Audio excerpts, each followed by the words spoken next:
ఆత్మీయ తండ్రిని అనగా పరమ తండ్రిని ఆత్మతోనూ సత్యంతోనూ యథార్థంగా ఆరాధించడానికి దేవదేవుని పాద సన్నిధికి విచ్చేసిన ప్రతి ఒక్కరికి క్రీస్తు ప్రభు నామములో నా హృదయపూర్వక వందనాలు చెల్లిస్తూ ఉన్నాను. మనం నేర్చుకుంటున్నటువంటి పాఠం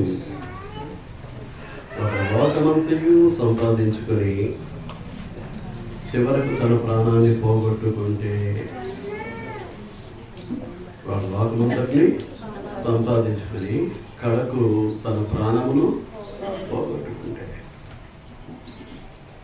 లోకానంతటినీ సంపాదించుకుని ప్రాణాన్ని పోగొట్టుకోవడానికి ఏముంది లోకంలో? మనం చాలా సవివరంగా ధ్యానించుకుంటూ వస్తూ ఉన్నాం, లేఖనాలు పరిశీలిస్తూ వస్తూ ఉన్నాం.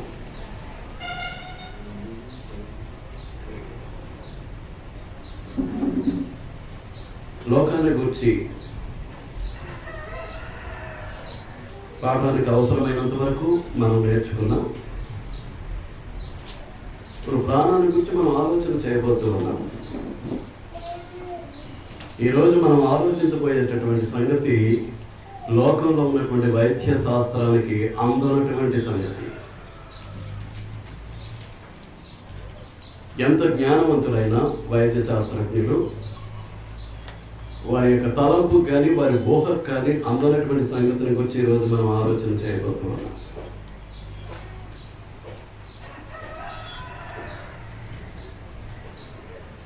లోకంలో ఉన్నటువంటి వైద్య శాస్త్రం శరీరాన్ని గురించి ప్రాణాన్ని గురించి మాత్రమే మాట్లాడుతుంది.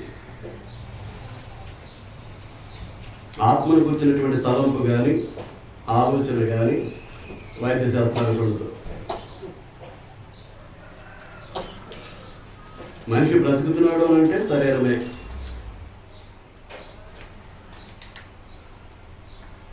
మనిషి తన ఉనికిని కొనసాగిస్తున్నాడు అని అంటే ప్రాణమే.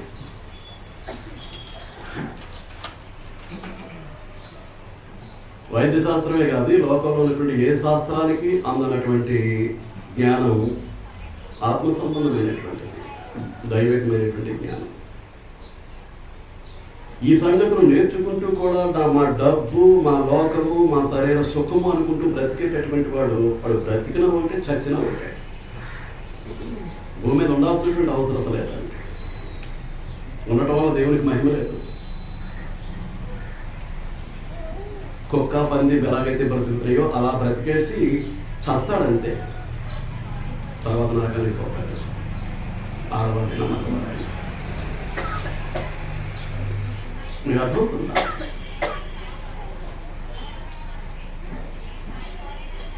ఆదికాండం 2:7 మనం వెళ్ళామనుకోండి. దేవుడు నరుని నేల వెంటతో నిర్మించి వారి నాసికారంధంలో గుండా జీవవాయువును వదగా నరుడు జీవాత్మ ఆయను అనేటటువంటి సంగతి మనకు ఇక్కడ కనిపిస్తుంది. దేవుడు జీవవాయువును వదగా నరుడు ఏమయ్యాడు? జీవాత్మ అయ్యాడు. నరుడు ఏమయ్యాడండి? జీవాత్మ. ఇది పరిశుద్ధ గ్రంథానికి మాత్రమే పరిమితమైనటువంటి సంగతి. ఇతర మత గ్రంథాలకు కానీ లోకంలో ఉన్నటువంటి సైన్స్ అని చెప్పబడేటటువంటి శాస్త్రానికి కానీ అందనటువంటి సంగతి.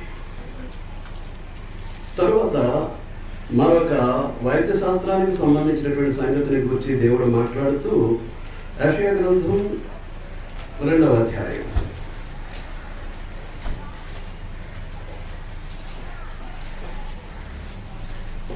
యెషయా గ్రంథం 2వ అధ్యాయం 22వ వచనం. తన నాసికారంధ్రములలో ప్రాణము కలిగిన నరుని లక్ష్య పెట్టకము, వారిని ఏ విషయంలో ఎన్నిక చేయవచ్చునో ఎన్నిక చేయాల్సినటువంటి అవసరం లేదు. నాసికారంధ్రములలో ప్రాణము కలిగినటువంటి నరుని లక్ష్య పెట్టద్దు అంటున్నాడంటే, నాసికారంధ్రాల్లో దేవుడు ఊదినటువంటి జీవవాయువుతో పాటు దేని పంపించాడు? ప్రాణవాయువులు కూడా పంపించినట్లుగా మనం చూస్తూ ఉన్నాం. ప్రాణవాయువు అంటే ఆక్సిజన్. ప్రాణవాయువు అంటే ఏదండి? ఆక్సిజన్. కనుక గత పాఠంలో మనం ఆలోచన చేస్తాం, ఏం చేస్తూ ఉంటుంది అంటే గుండె చేత పంపించబడినటువంటి రక్తము శరీరమంతా రక్తనాళాల ద్వారా ప్రవహించి మలినమవుతుంది. రక్తనాళాల్లో ప్రవహిస్తున్నటువంటి రక్తము ద్వారా శరీర అవయవాలన్నిటికీ ప్రాణాన్ని అందించబోతూ ఆ రక్తం ఏమవుతుందండి? మలినమవుతుంది, పాడవుతుంది. అది మరలా తిరిగి గుండెకు పంపించబడుతుంది. అది కర్ణికల, జఠరికల, ఎక్కడ రక్తం శుద్ధి అవుతుంది, చీరల, ధమనుల, నాకు పూర్తి సమాచారం దొరకలేదండి. ఇంగ్లీష్లో తెలిసిన వాళ్ళు ఇంగ్లీష్లోనే మాట్లాడుతున్నారు, నాకు తెలుగు పదాలు దొరకట్లేదు. వాటికి తెలుగులో చెప్పగలిగినటువంటి వారు కొంతమంది నాకు అందుబాటులో ఉండట్లేదు. ఆ సైన్స్కి సంబంధించిన పుస్తకాలు నా దగ్గర లేవు, ఎప్పుడో వదిలేసిన పుస్తకాలకి. అందుచేత ఏంటంటే నేను ఆ విషయంలో పూర్తి సమాచారాన్ని ఇవ్వలేకపోతున్నాను. ఎక్కడ రక్తం శుద్ధి అవుతుంది, ఎక్కడ పంపించబడుతుంది, ఎక్కడి నుంచి మరలా శుద్ధి అయినటువంటి రక్తం శరీరానికి సరఫరా చేయబడుతుంది, వేటి ద్వారా పాడైనటువంటి రక్తం మరలా తిరిగి గుండెకి చేర్చబడుతుంది, అవి జఠరికల్లోనా కర్ణికల్లోనా అది శుద్ధి అవుతుంది మళ్ళా. సరే, ఈ ప్రాసెస్ అనేటటువంటిది నాకు పూర్తిగా అవగాహన లేదు, మర్చిపోయాను. కొన్ని ప్రస్తుతం ఉన్నటువంటి విద్యార్థులు ఎవరైనా సహకరిస్తారు అంటే ఎవరు సహకరించలేకపోయారు. అంచేత దాని పూర్తి సమాచారాన్ని మీకు ఇవ్వలేకపోతున్నాను. నాకు అర్థమవుతున్నాను. మనం ఆలోచించేది ఏంటంటే శరీరం, ప్రాణం, ఆత్మ, అంతవరకు మాత్రం మీకు అందించడానికి నా దగ్గర పూర్తి సమాచారం ఉంది. మీకు అర్థమవుతుంది.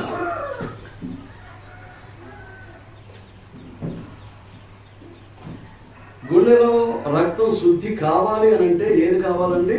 మనం పీల్చుకునే గాలిలో ఉన్నటువంటి ప్రాణవాయువు అయినటువంటి ఆక్సిజన్ అవసరం.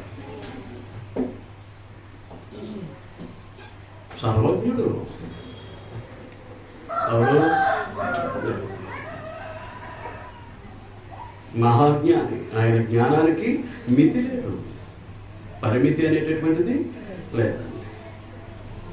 ఆశ్చర్యకరమైనటువంటి అద్భుతంతో కూడినటువంటి జ్ఞానం.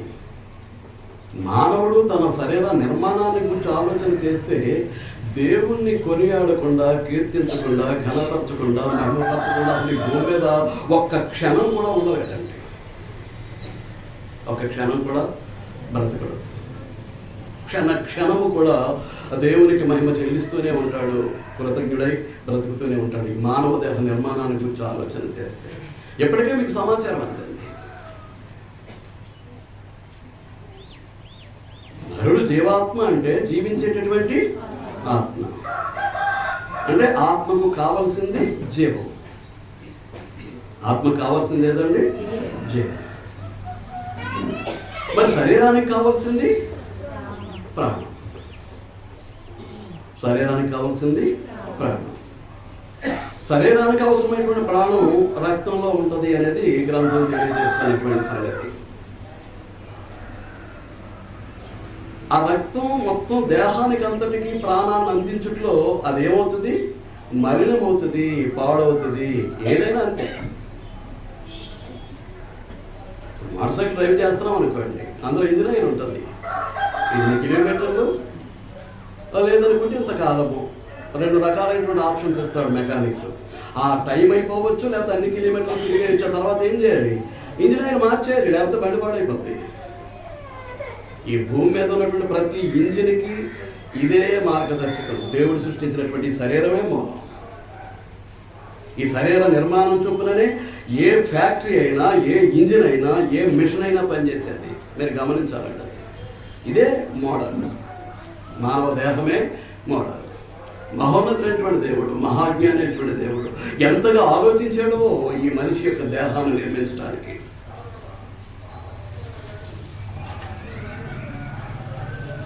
ఇది కరెక్ట్గా పనిచేసేటట్లుగా ఎంతటి ఏర్పాటు అండి. శరీరానికి పంపించబడినటువంటి రక్తం మలినం అయిపోతే అది మరలా తిరిగి గుండెకు పంపించబడిన తర్వాత మనం పీల్చుకున్నటువంటి గాలిలో ఉన్నటువంటి ప్రాణవాయువు అనగా ఆక్సిజన్ గుండెలోకి చేరినటువంటి చెడు రక్తాన్ని శుద్ధి చేసే కార్యక్రమం ఉంది. ఎంత అత్యద్భుతంగా ఉన్నది. పీల్చుకునేది ఊపిరితిత్తులోకి వెళ్తుంది గాలి.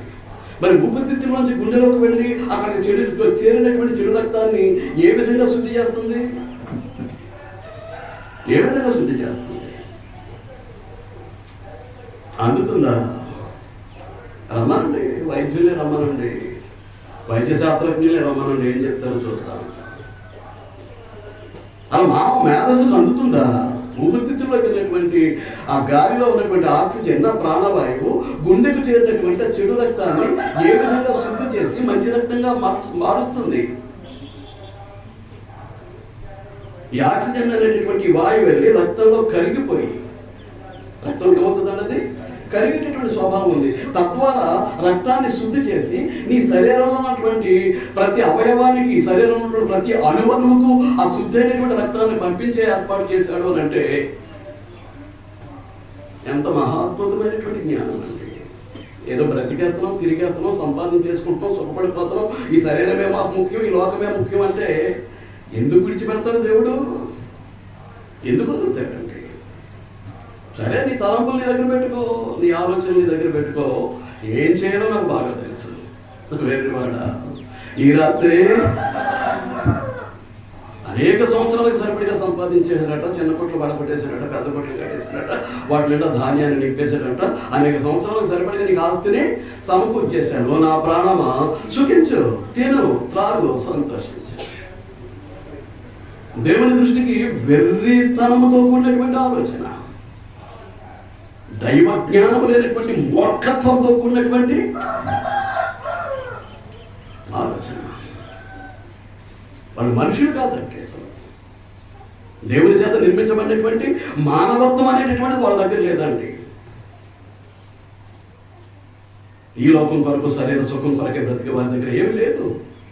ఇప్పటికీ మార్పు లేకపోతే దయచేసి మారు మనసు పొందమని రెండు చేతులు జోడించి మనం బ్రతిమారుకుంటున్నాను. ఆడవారిని, మగవారిని పర్ఫెక్ట్గా, ప్యూర్గా, ఖచ్చితంగా దేవుని కొరకు బ్రతకడం అంటే ఏంటో నేర్చుకుని దేవుని కొరకు మాత్రమే బ్రతకండి. నేను బ్రతుకుతాను, మీరు బ్రతుకుతాను, మనం అందరం బ్రతుకుతాం దేవుని కొరకు.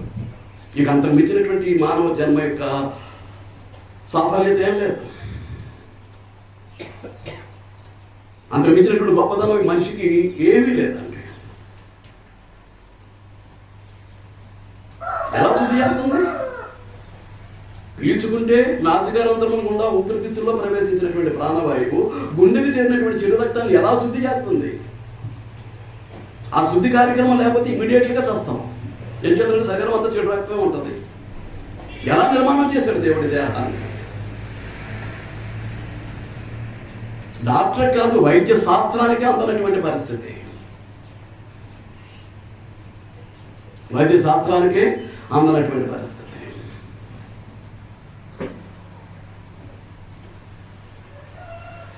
మీరు అర్థమవుతుందా? అంచేతనే దేవుడు మాట్లాడుతూ అంటాడు, చూడండి, ఆదికాండం 9వ అధ్యాయం.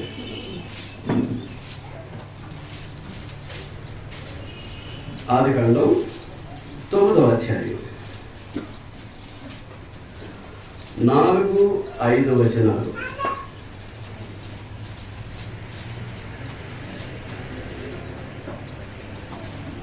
అయినను మాంసమును దాని రక్తముతో మీరు తినకూడదు.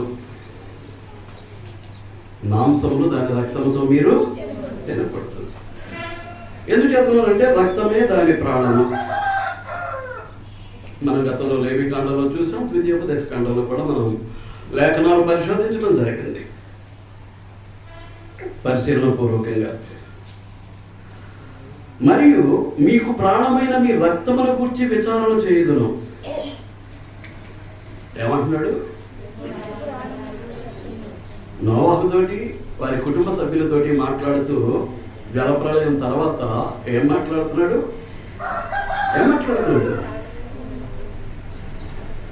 మరియు మీకు ప్రాణమైన మీ రక్తాన్ని గురించి నేను ఏం చేస్తాను? విచారణ చేస్తాను. అంటే విచారణ అంటే ఏంటి? తీర్పు. మీకు ప్రాణాధారమైనటువంటి మీ రక్తాన్ని గురించి నేను ఏం చేస్తాను? మీకు తీర్పు తీరుస్తాను, విచారణ చేస్తాను. మన ఉదాహరణ ఒకసారి హేబేలు రక్తం దగ్గరికి పెడితే మనకు విషయం అర్థమైపోద్ది. నీ తమ్ముడు అయినటువంటి హేబేలు ఎక్కడ?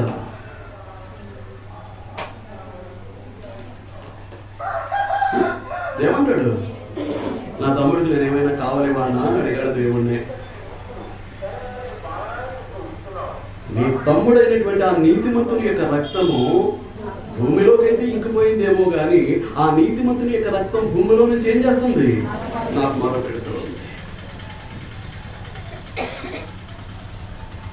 నాకు భూమిలో నుంచి హేబేలు యొక్క రక్తము నాకు మొరపెడుతుంది. నీ శరీరంలో ఉన్నటువంటి అవయవాలు కాదు, అణువణువు కూడా దేవుని కొరకు బ్రతకాల్సిందే, దేవుని కొరకు పనిచేయాల్సిందే.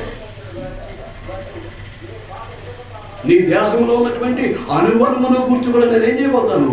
విచారణ చేయబోతాను, తీర్పు తీర్చబోతాను, తీసుకువెళ్ళి నరకంలో వేయబోతాను, దేవునికి అనుకూలంగా లేకపోతే, నాకు అనుకూలంగా లేకపోతే అని దేవుడు మాట్లాడుతాడు.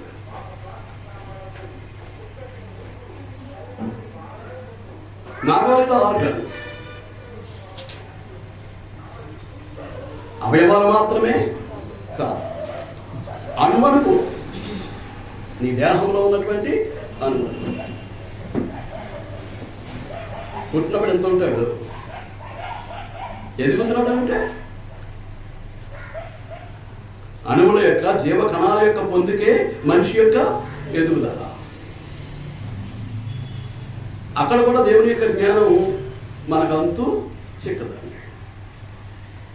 తిన్నటువంటి తిండి ఆ జీవ కణాలుగా ఎలా రూపాంతరం చెందుతుంది, అణువులుగా ఎలా మార్చబడుతుంది, ఒక కణానికి పొందుకు ఎలా కుదురుతుంది మానవ దేహంలో. ఎప్పుడైనా ఆలోచించామంటారు? బిడ్డ ఎలా ఎదుగుతాడో, ఇంత ప్రవేశిస్తాడు. సూది మనం పెడితే ఎంత స్థలాన్ని ఆక్రమిస్తుందో అందులో 100వ వంతు ఎంతో ఉంటాడు తల్లి గర్భంలో ప్రవేశించేటప్పుడు. ఆ తల్లి గర్భంలో ఎదుగుదలే ఆశ్చర్యకరం. ఇక పుట్టిన తర్వాత 6 అడుగుల మనిషి అవుతున్నాడు అని అంటే ఎలాగూ? ఎట్టి నిర్మాణాన్ని దేవుడి దేహానికి అనుగ్రహించాడు.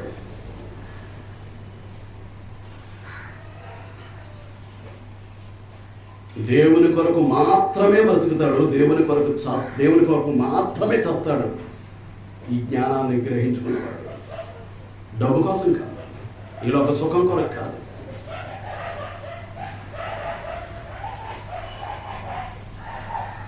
వాడు అసలు మనుషులు కాదు, ఎవరైనా సరే.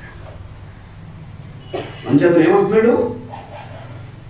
మీకు ప్రాణమైన మీ రక్తమును గురించి విచారణ ఏం చేత?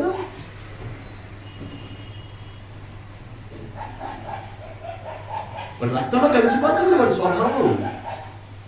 అది మంచి స్వభావం అయినా దుర్మార్గపు స్వభావం అయినా అది ఎందులో కలిసిపోద్ది? రక్తంలో కలిసిపోద్ది. ఆ రక్తం మీకు తెలీదా? వాడి స్వభావం మీకు వాడి రక్తమే అంత. లోకం అంటూ ఉంటుంది అప్పుడప్పుడు. ఎలా స్నేహం చేసావు, ఎలా సహవాసం చేసావు, ఎలా కలిసి తిరిగావు, అది రక్తంలోనే మిళితమైపోయి ఉంటుందండి ఆ స్వభావ లక్షణాలు అనేటటువంటివి. కనుక ఏం చేయబోతున్నాడు?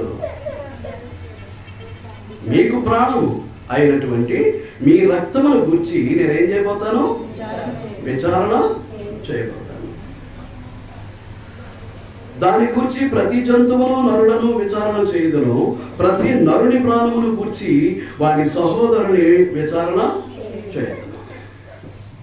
వదిలేదండి.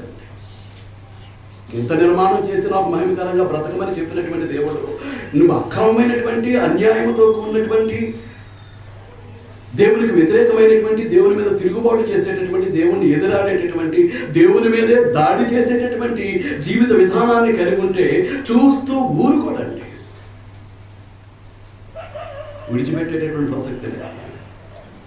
మీకు అప్పటికి అర్థమైపోయి ఉంటుంది ఈ నిర్మాణం విషయంలో. మన మీద ఎలాంటి కమాండ్ కలిగి ఉన్నాడు, ఎలాంటి అధికారాన్ని, సర్వాధికారాన్ని కలిగి ఉన్నాడు. ఈ నిర్మాణంలోనే మనకు తెలిసిపోతుందండి దేవుడు కాదు అని మనం ఒక అడుగు కూడా ముందుకు వేయడానికి అవకాశం లేదు అనేటటువంటిది మనకు అర్థమైపోతుందండి. అవుతుందంటారా లేదంటారా? ఏమండి, అర్థమవుతుందా లేదా? అర్థమవుతుంది.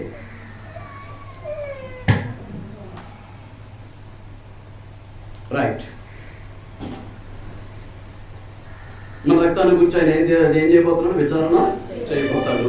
ప్రతి ఒక్కరి రక్తాన్ని గురించి ఆయన విచారణ చేయబోతాడు. ఆయన విచారణ చేసినప్పుడు ఆయన యొక్క విచారణలో మనం నేరస్తులం కాకుండా జాగ్రత్త పడాల్సినటువంటి బాధ్యత మన మీద ఉంది. ఏ ఒక్కరు తప్పించుకోవడానికి అవకాశం లేదు. ఇప్పుడు మనం ఆలోచించబోయేది ఏంటి అని అంటే, ఈ సౌండ్ సిస్టమ్ పనిచేస్తుంది, లైట్లు పనిచేస్తున్నాయి, స్విచ్లు వేస్తే ఫ్యాన్లు కూడా పనిచేస్తాయి. కనుక అలాగే మిక్సీ పనిచేస్తుంది, ఫ్రిడ్జ్ పనిచేస్తుంది, వాషింగ్ మిషన్ పనిచేస్తుంది, అలాగే ఫ్యాక్టరీలు పనిచేస్తూ ఉంటాయి. దేని మీద డిపెండ్ అయ్యి?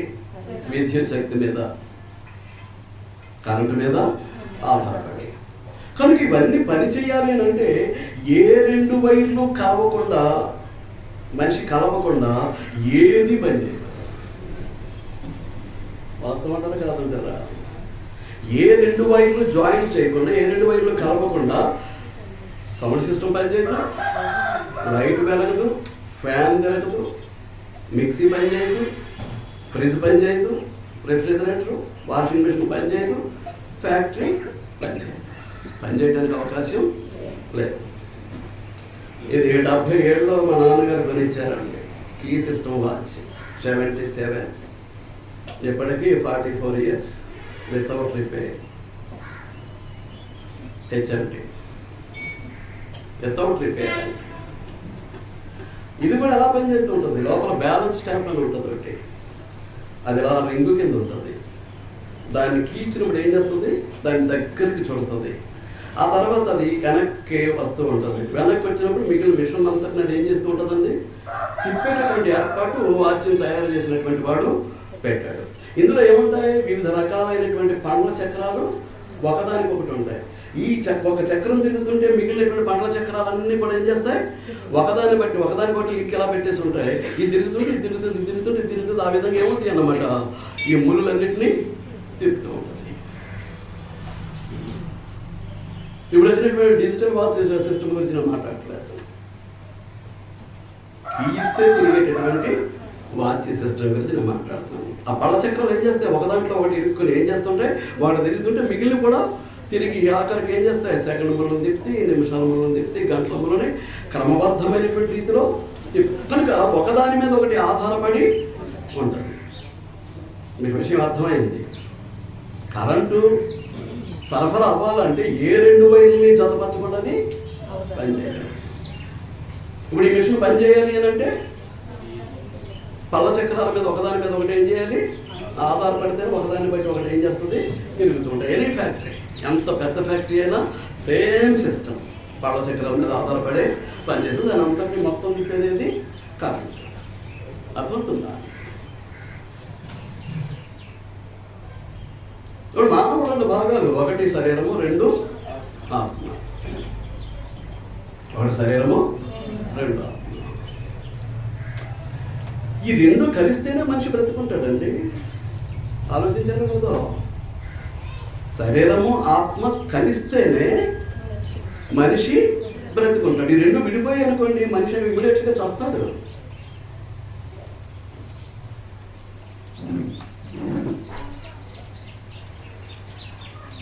చనిపోవటం అంటే విడిపోవటం. Death means separation. మరణం అంటే ఏంటంటే విడిపోవటం. ఆత్మీయ మరణం దేవుడి నుంచి వేరైపోవటం. దేవుడి నుంచి వేరైన ప్రతివాడు ఆత్మీయంగా చచ్చి తీరతాడు అన్నమాట. ఇక్కడ ఎవరు శవాలు వేరే కదా అండి, జీవోత్సవాలు. పాపం చేసి తప్పులు చేస్తూ, తప్పుడు తలంపులతోటి, తప్పుడు ఆలోచనలతోటి, తప్పుడు చూపులతోటి, తప్పుడు మాటలతోటి, తప్పుడు క్రియలతోటి జీవితాన్ని నడిపించేవాడు దేవుని దృష్టిలో చచ్చిన వాడు. నీవు జీవించుతున్నావన్న పేరు మాత్రమే ఉంది. నీవు మృతుడివే. ఏం చేస్తుంటే నీ క్రియలు నాకు తెలుసు. దేవుడు చెప్తున్నటువంటి సంగతి. అలాగే మార్పు లేకుండా ఇంకా పాపపు తలంపులతోటి, పాపపు ఆలోచనలతోటి, పాపపు చూపులతోటి, పాపపు మాటలతోటి, పాపపు క్రియలతోటి వెళ్ళేవారు దేవుని దృష్టిలో చచ్చిన వారే, వాడు బ్రతుకున్నవారు కాదు. దేవుడు వద్దు అన్నటువంటి పని చేసేటటువంటి వాడు, చెయ్యమన్నటువంటి పనిని మానివేసేటటువంటి వాడు దేవుని దృష్టిలో చచ్చిన వారు.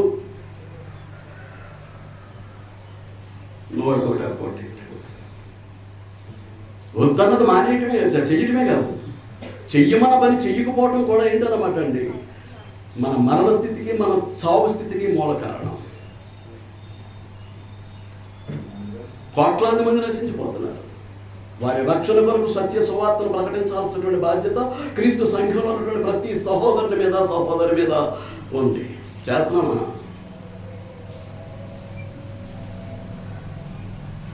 చేయకపోతే క్రియలోని విశ్వాసం మరుతాం. అలాంటి విశ్వాసం కలిగినటువంటి వ్యక్తి కూడా చచ్చినట్టే లెక్క దేవుని దృష్టిలో. బ్రతుకున్నవాడు కాదు, బ్రతుకున్నట్టు కాదు. నేను ఆలోచిస్తున్నాను, వాళ్ళు చెప్పిన దాంట్లో ఏదైనా తప్పు ఉంటే దాన్ని కూర్చుందాం, గ్రంథాల ముందు పెట్టుకుని కూర్చుందాం, సత్యం ఏంటనేది అన్వేషిద్దాం. సత్య సంబంధమైనటువంటి క్రైస్తవుడిగా, దేవుని కుమారులుగా, కుమార్తెలుగా మాత్రమే బ్రతుకుదాం. నామకార్థమైనటువంటి స్థితి వద్దండి, వేషధారంతో కూడినటువంటి బ్రతుకుద్దండి. నటించొద్దు. విశ్వాసులుగాను, దేవభక్తులుగాను నటించొద్దు. నేను నటించకూడదు, మీరు నటించకూడదు. మనమే మోసం చేసుకున్నట్లేక, మనమే మోసం చేసుకున్నట్లేక.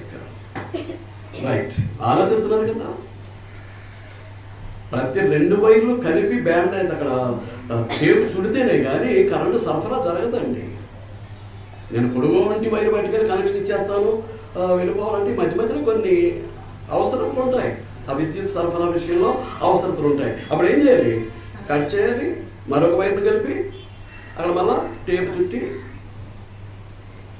నానా ఏర్పాట్లు చేస్తేనే అన్ని విధాలా కూడా కరెంటు ద్వారా మనం సౌఖ్యాన్ని పొందగలుగుతాం, లేకపోతే లేదు. ఇప్పుడు అలాగే శరీరం ఇట్ ఈస్ ఫిజికల్, భౌతికమైంది. ఆత్మ spiritual, it is invisible, it is visible. Body is visible. శరీరము కనిపిస్తూ ఉంటుంది, ఆత్మేమో కనిపించదు.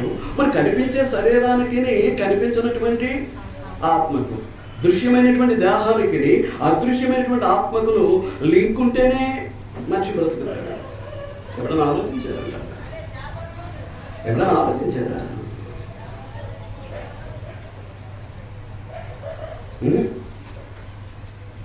చికెన్ పలావా, మటన్ పలావా, చేపల కూర, బిర్యానీయా, పలావా? ఏంటంటే దరిద్రం అండి. ఇంతకంటే దరిద్రం బ్రతుకు ఇంకోటి ఉండదండి మనిషి జీవితంలో. దేవుని పోలికలో సృష్టించబడినటువంటి మనిషి జీవితంలో ఈ భౌతికమైనటువంటి స్థితి కొరకే తలంపులు, ఆలోచనలు, రోజుకి 24 గంటలు, సంవత్సరానికి 365 రోజులు. ఇదే బ్రతుకంటే బ్రతికినా ఒకటే, చచ్చినా ఒకటే అంటున్నానండి. అనవసరం, వేస్ట్. దేవుని దృష్టిలో చచ్చిన స్థితికి వెళ్ళిపోయిన తర్వాత నేను బ్రతుకున్నానని చెప్పుకుంటే ఏంటంటే ప్రయోజనం? దేవుని దృష్టిలో చచ్చిన వారు నా వైపు చూడాలండి. దేవుని దృష్టిలో ఎవరు చచ్చిన వారు. ఇక నేను బ్రతుకున్నానని నేను చెప్పుకుంటే ఏంటి ప్రయోజనం నాకు?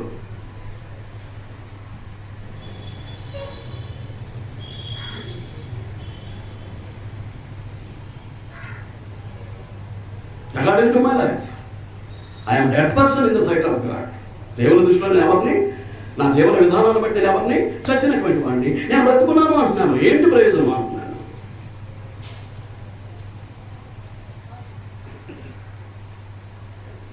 సంపాదించుకోవచ్చు, లక్షలు సంపాదించవచ్చు, కోట్లు సంపాదించుకోవచ్చు,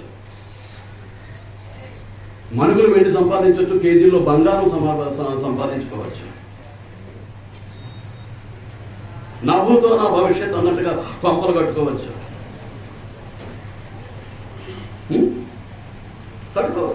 ఎంత విలాసవంతమైనటువంటి జీవితాన్నైనా జీవించవచ్చు. బట్ వాట్ ఏంటి? What is that life? ఆ జీవితం ఏంటండి? ఏంటి మీ జీవితం, మీకు ఆ జీవితానికి ఉన్నటువంటి విలువ ఏంటి అంటున్నాను.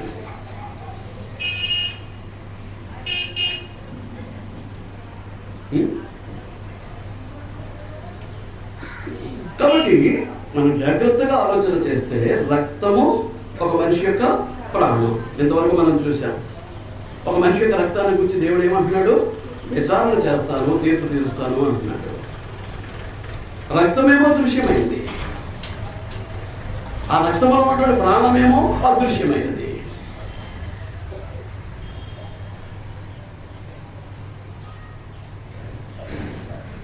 రక్తమేమో దృశ్యమైంది, దృశ్యమైనటువంటి రక్తంలో ఉన్నటువంటి ప్రాణమేమో అదృశ్యమైనటువంటిది. కంటికి కనిపించే రక్తంలో కంటికి కనిపించినటువంటి ప్రాణం. ఎలాగో ఎలా సాధ్యం ఇది? ఎలా సాధ్యం?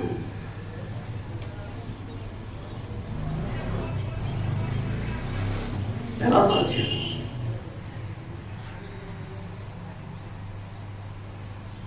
అది దేవునికి మాత్రమే సాధ్యం, మరి ఎవ్వరికీ సాధ్యం కాదు.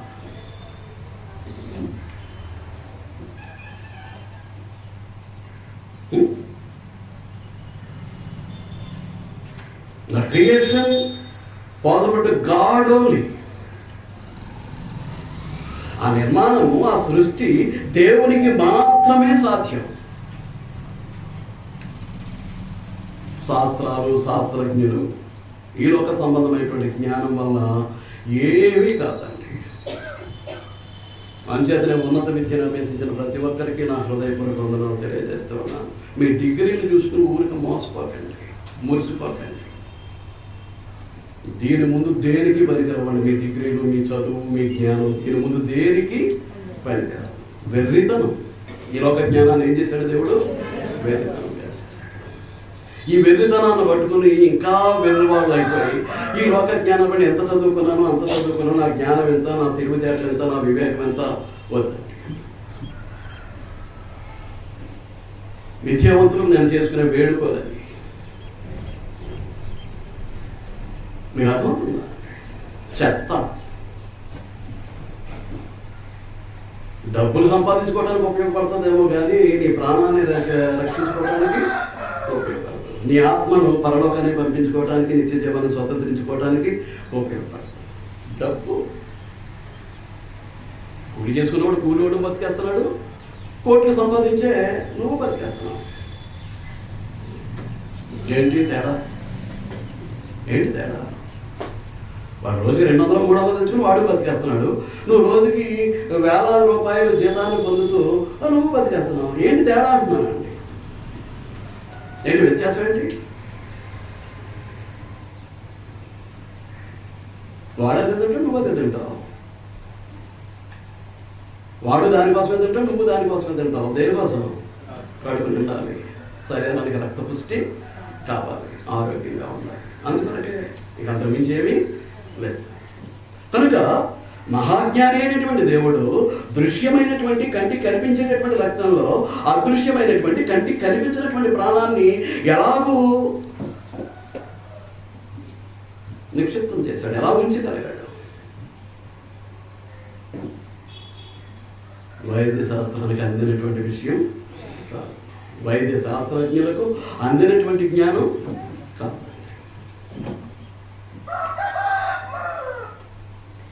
ఇప్పుడు అసలైనటువంటి పాయింట్ చెప్పబోతున్నా.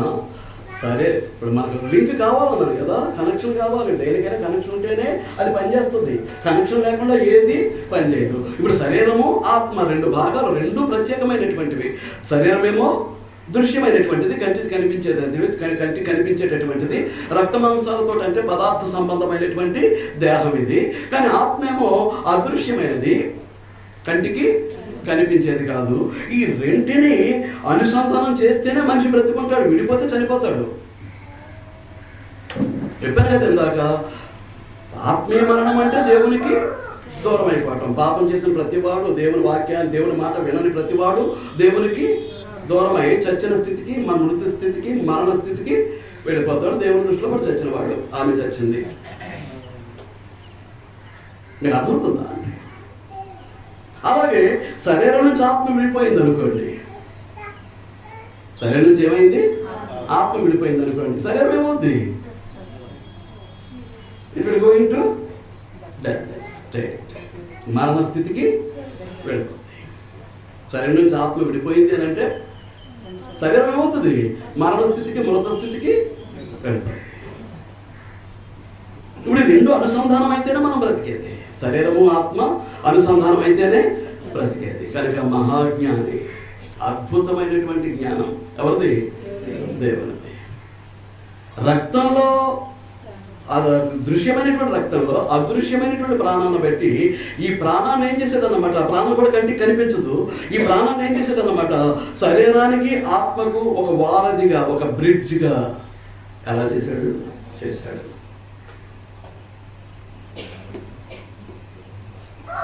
ఆలోచించకపోతే కుదరదు.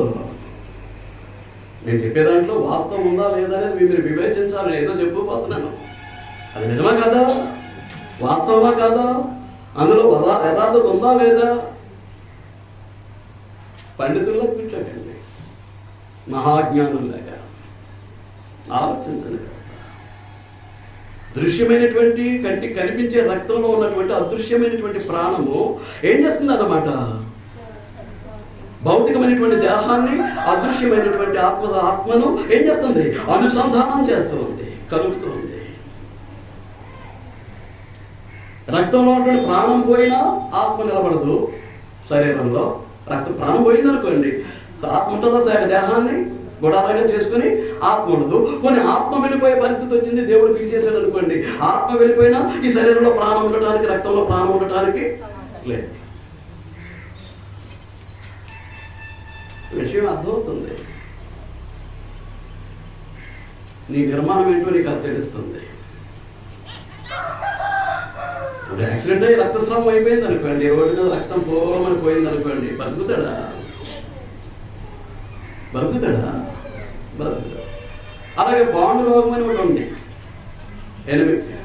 ఎనిమి అంటారు వైద్య శాస్త్ర పరిభాషలో. అప్పుడు మనిషి ఏమవుతుంటాడు? తారిపోతూ ఉంటాడు, రక్తం అంతా నీరుగా మారిపోతుంటుంది, బాడీ సైజు పెరిగిపోతుంటుంది నీరుతోటి. ఇక ఎంతకాలం బ్రతుకుతాడు? బ్రతకడు. అది ఎక్కడి నుంచి స్టార్ట్ అవుతుందంటే కాళ్ళ దగ్గర నుంచి స్టార్ట్ అవుతుంది, ఒప్పటం లోపలు. ఇంకా అలాగలగా మొత్తం బాడీ ఏమవుతుంది అన్నమాట? బాడీ ఏమవుతుంది? బట్టలు పట్టినటువంటి పరిస్థితి వచ్చేస్తుంది. మన కళ్ళ ముందు చూసాం సహోదరు వెంకటరత్నం గారిని.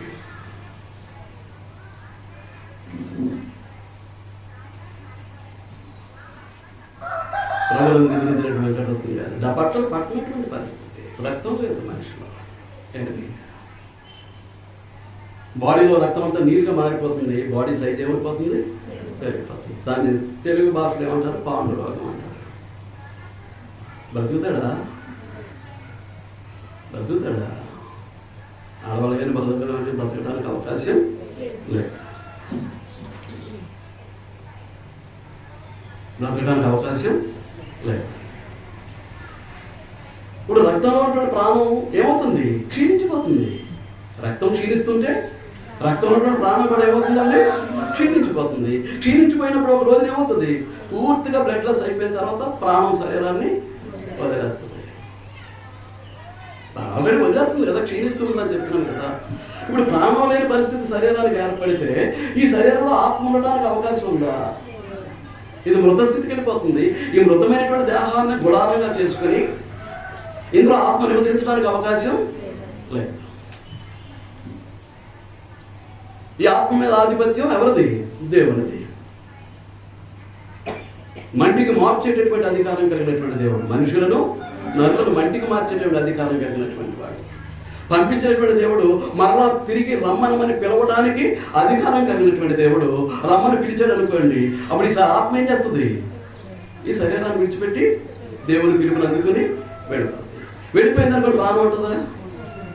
ఎక్కడికక్కడ శరీరంలో ప్రవహించే రక్తం ఎక్కడిదక్కడ క్లాట్ అయిపోతుంది, గడ్డగట్టేస్తుంది, గనభవించేస్తుంది. ఎప్పుడైతే సరఫరా ఆగిపోయిందో, బ్లడ్ సర్క్యులేషన్ ఆగిపోయిందో, వెంటనే ఆ రక్తం ఉన్నటువంటి ప్రాణం ఏం చేస్తుంది? బయటకు. నేను చెప్పిన పాయింట్కి మీకు వివరణ సరిపోతుందని నేను అనుకుంటున్నాను. రక్తంలో ఉన్నటువంటి ప్రాణం. శరీరాన్ని ఆత్మను అనుసంధానించడానికి ఒక వారధిలాగా, ఒక బ్రిడ్జ్ లాగా అది ఏం చేస్తుంది అన్నమాట అండి, పనిచేస్తుంది. కాబట్టి మనం బ్రతుకున్నాం. మళ్ళా చెప్తున్నాను, దేవుడి పిలుపునందుకుని ఆత్మ వెళ్ళిపోయినా ఇందులో ప్రాణం ఉండటానికి వీల్లేదు. లేదు, శరీర బలహీనత చేత రక్తము క్షీణిస్తూ ఉన్నా, రక్తపుష్టిని కోల్పోతూ ఉన్నా, రక్తహీనత ఏర్పడుతూ ఉన్నా ఆ ప్రాణానికి అపాయం. రక్తహీనత ఏర్పడుతుంది అని అంటే ప్రాణానికి అపాయం. ఒకవేళ ఆ శరీర సంబంధమైనటువంటి బలహీనతను బట్టి రక్తహీనత ఏర్పడింది అనుకోండి, ప్రాణ స్థాయి తరిగిపోతూ ఉంటుంది. ఈ శరీరంలో ప్రాణం పోయినా కానీ ఈ దేహాన్ని గుడారంగా చేసుకుని ఆత్మ నివసించడానికి అవకాశం లేదు. దేవుని యొక్క మహాద్భుత జ్ఞానం ఏదన్నమాట, మానవ నిర్మాణం. ఎంత గొప్పగా నేను నిర్మించి నీ ద్వారా మహిమను పొందాలని దేవదేవుడు ఆలోచన చేస్తూ ఉంటే లోకంలో ఏముందని లోకం వెంట పరిగెడతారండి. ఏమి సంపాదించుకుందామని లోకం వెంట పరుగులు తీస్తూ ఉంటారు. ఏముందండి, ఆలోచించండి. లోకమంతా సంపాదించుకొని చివరికి తన ప్రాణాన్ని పోగొట్టుకుంటే జీవితానికి విలువ లేదండి. వాడు బ్రతికిన బ్రతుకు విలువ లేదండి. విలువ.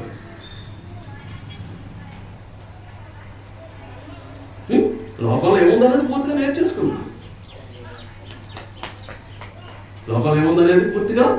నేర్చేసుకున్నాం. దానివల్ల మనకు వచ్చే ఫలితం ఏంటో కూడా చూసేసాం. దేవునితో వైరము, దేవునితో సత్యం. లోకము దాని ఆశ ఏమైపోతాయి, లేచించిపోతాయి.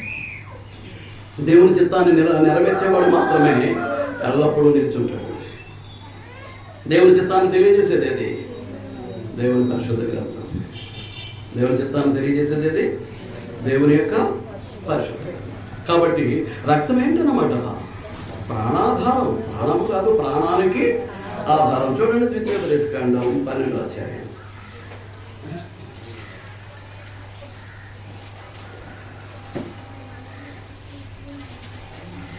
ద్వితీయోపదేశకాండం 12వ అధ్యాయం 23వ వచనం. అయితే రక్తమును తినకూడదు. ఇందాక రక్తమును తినకూడదు అన్నాడు అంతే. ఇప్పుడేమంటాడు, రక్తమును తినకూడదు. భద్రము సుమి ఏమంటున్నాడు, రక్తాన్ని తినే విషయంలో చాలా భద్రము సుమి. అనగా రక్తము ప్రాణము. The blood it self is a life. రక్తం ఏంటండి, ప్రాణం. రక్తం ఏంటండి, ప్రాణం. మాంసంతో ప్రాణాధారమైన దానిని తినకూడదు. మాంసంతో జీవికి ప్రాణాధారమైనటువంటి దాన్ని తినకూడదు. తిన్నారు అనుకోండి, మీ రక్తాన్ని గురించి నేను విచారణ చేస్తాను. వేరే జంతువు యొక్క ప్రాణాన్ని తిని హరించేటటువంటి అవకాశం మనకు లేదు. అలాంటి పరిస్థితి కనుక ఏర్పడితే మీ ప్రాణాన్ని గురించి నేను ఏం చేయబోతాను, విచారణ చేయబోతాను. అంచేత ఏం కనపడుతుంది, అదృశ్యమైనటువంటి ప్రాణము దృశ్యమైనటువంటి రక్తంలో మనకు కనిపిస్తుంది. అదృశ్యమైనటువంటి ప్రాణము దృశ్యమైనటువంటి రక్తంలో మనకు కనిపిస్తుంది. నేను వచనాన్ని చదివి మాత్రమే పెట్టేస్తాను. దాని యొక్క వివరణ మనం వచ్చే పాఠంలో మనం చూడబోతున్నాం. యోహాను రాసినటువంటి మొదటి పత్రిక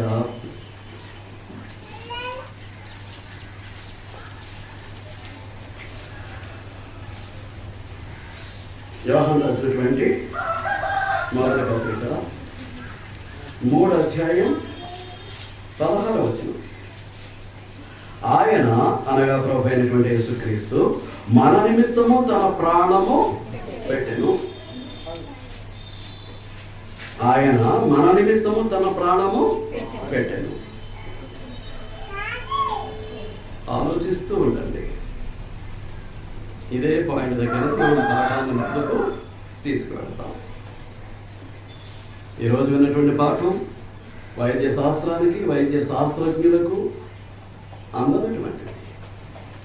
మహాదేవుని యొక్క మహాద్భుతమైనటువంటి జ్ఞానం. వారమంతా ఆలోచన చేయాలి. ఈ లోపల నేను చెప్పిన దానికి వ్యతిరేకంగా మీకు ఏదైనా స్ఫురిస్తే రేపు బుధవారం బైబిల్ తరగతిలో నన్ను కలవచ్చు, నాతో మాట్లాడచ్చు. మీరు ఈ పాయింట్ ఎలా వివరించారండి, ఇది అలా కాదు అనేటటువంటిది మీరు నాతో మాట్లాడచ్చు. ఎప్పుడు? బుధవారం బైబిల్ తరగతిలో. అర్థమవుతుందా అండి? ఇంతవరకు శ్రద్ధగా విన్నందుకు పేరు పేరున నా హృదయపూర్వక కృతజ్ఞత వందనాలు చెల్లిస్తూ ఈ ఆత్మీయ హెచ్చరికను ముగిస్తూ ఉన్నానండి. అందరికీ వందనాలు.